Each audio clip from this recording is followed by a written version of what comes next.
તારીખ 5/5/2025 રોજ જામનગર ખાતે પરશુરામ ધામ બનવા જઈ રહ્યું છે તેનું ભૂમિપૂજન દ્વારકા પીઠાધીશ્વર શંકરાચાર્યજી મહારાજના વરદસ્તે થવાનું છે।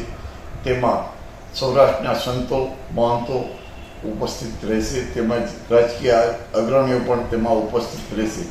અત્યારે શંકરાચાર્યજીનું મંદિર, પરશુરામજીનું મંદિર, શંકરાચાર્યજીનો આશ્રમ ત્યાં બનવાનો છે। ત્યારબાદ ત્યાં ઓડિટોરિયમ પણ બનશે ને સાથે કન્યા છાત્રાલયની સાથે ત્યાં હોસ્પિટલની પણ સુવિધા કરવાના છીએ। આ પ્રમાણે ત્યાંનું આયોજન છે। સાંજ સમાચાર ફેસબુક પેજને લાઇક કરો, વિડીયો શેર કરો અને વધુ વિગતવાર સમાચાર માટે sanssamachar.net વિઝિટ કરો।